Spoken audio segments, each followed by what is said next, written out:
Play. Oh.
Wow, thank you.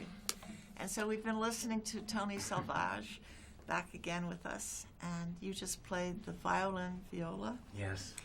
And what that means is it's shaped like a violin, it looks like a violin, but there's one string Added. And it's the fifth string, which is the C string on a viola. A violin is E-A-D-G, and a viola is A-D-G-C. And the size of the violin creates the violin part, and then the fifth string is added, which is the C. I also have a viola violin, which is about this bigger, and it changes everything. And the viola violin is the A-D-G-C with the E added. Yeah.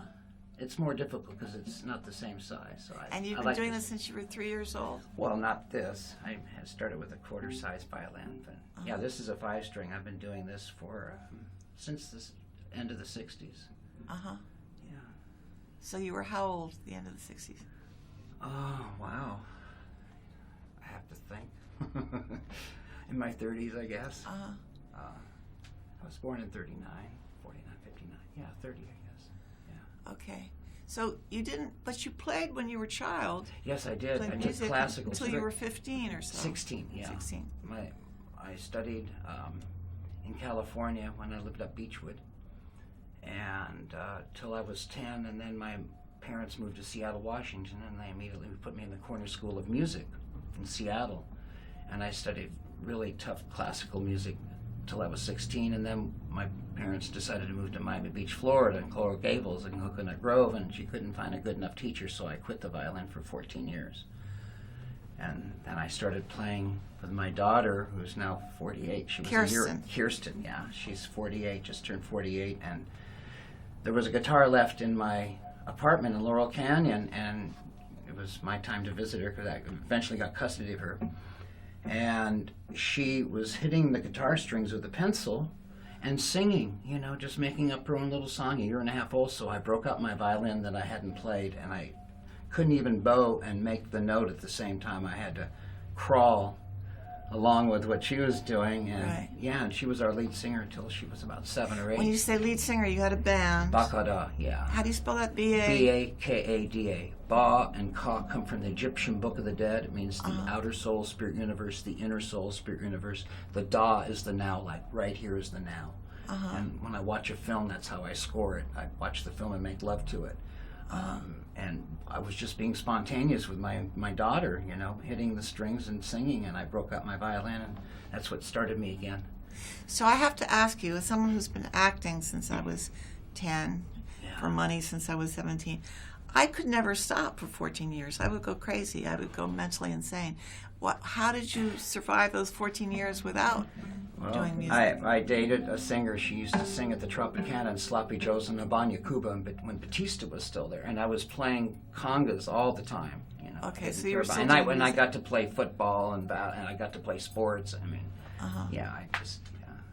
Okay. But I always loved music, jazz. And your father was a trumpet player? My real father was a trumpet player and at the mom Roosevelt was Hotel. A violinist? No, she was a keyboard player and sang. Keyboards. They both, the two of them, worked at the Roosevelt Hotel, and they were both actresses. And then he ended up building custom homes, and she ended up doing interior decorating with Loretta Young's mom, Gladys Belcher. Wow. Yeah. And so you've done work with the mental health. What's it called? The National Institute for Mental Health in Bethesda, Maryland. Dr. David Barron, he was the clinical director back in '86 when I met him, and he was giving a lecture on asthmatics at UCLA, and I was introduced to him, and I brought my music, and no one had an attack. Right, and you've also played during surgeries? Yes. Well, the music has been playing. The music's been playing. Yeah, because I couldn't do this would not work in a sterile. But it wouldn't surprise me somehow. Well, when I had surgery, I got struck in. I used to do martial arts, and I got struck in the neck, and I was all numb here, and it was a callus. So I put eagle feathers on my chest, and they played all 3 CDs. Wow. I was in Oregon. Yeah. Well, play us something again. Sure. And what was the name of the piece you played before? Astria. Okay.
Whales and clouds of water. Clouds and water? Whales. Well, in clouds of water. I wrote that the first time Greenpeace had a benefit. It was at the Santa Monica City College cafetorium, and this piece came out of me, and it was about all the bloody waters with the dolphins and the whales and the seals being brutally killed for no reason, and now we're fighting the government in Hawaii because their whales are beaching, because of the sonar and everything they're doing. Anyway, it's called Whales and Clouds of Water. It's a protest that I just felt that would paint Greenpeace and trying to save the whales. And beautiful. Thank you. I want to read some of the things people have said about you. Henry Mancini said, his playing has always intrigued me.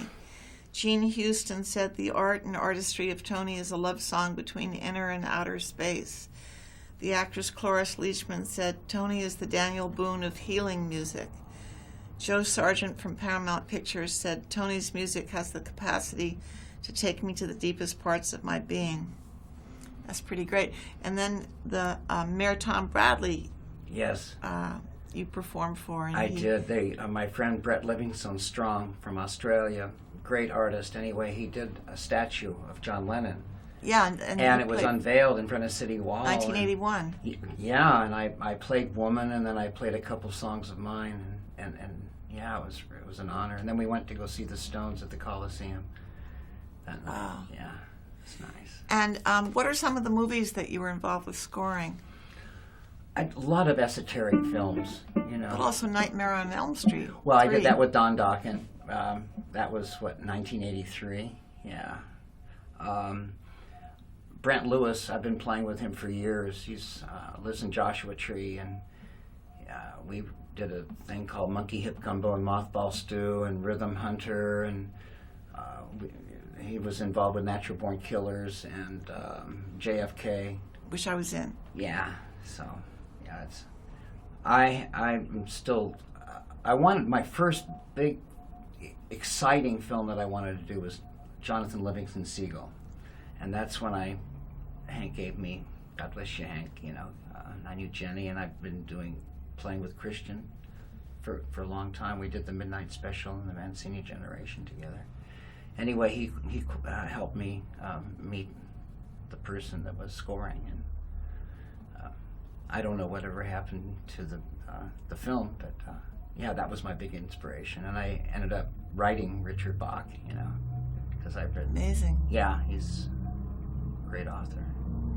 And some of the people that you've played with, Emmylou Harris and Mick Fleetwood. And yeah, Emmylou was at the Pumpkin Festival, and Mick was up in Malibu, and I did an album with Chris McVie for Bill House years ago. I've been on the Big Island for 25 years. We were off power with dial-up and party line for a long time. But I raised my last two daughters there, so I'm back in action here in LA. Just and Malin, your friend, is making a documentary on dealing with transcendental meditation. Right. Yeah, that's part of the whole documentary. And you're part of the documentary? Well, she was led to me by a friend, B.B. Martin, whose husband is from Budapest, and he had a studio on Sunset Boulevard called Martin. Do you ever remember him, Martin Mountain? Anyway, Bibi has known Malin since she was a little girl, family, and from Stockholm, and she said, well, gee, you're doing a film about transcendental. Gee, you should meet Tony. You know, his music's kind of appropriate for that genre, and so she came to hear me at the Movement of Spiritual and Awareness, 2101 Wilshire. Ironically, Tony, right after this show, John, Roger, or John Morton speak for the show That Which Is from the Movement of Spiritual Inner Awareness. Yeah. That's all. You introduced me to Lee. Yes. Then she brought me into the movement up at her home in Mandeville. Yeah. It's been great. I miss JR. Whew, you know. Yeah, that would be John Roger, our teacher who passed over October 22nd. And then so I got to play for that memorial. You were wonderful. At the 29th. Yeah. Would you do me a 6-minute selection? All right. I usually have my eyes shut, and I didn't know how long that one was. But well, if you go longer, that's okay. You'll play us right off the air. Okay.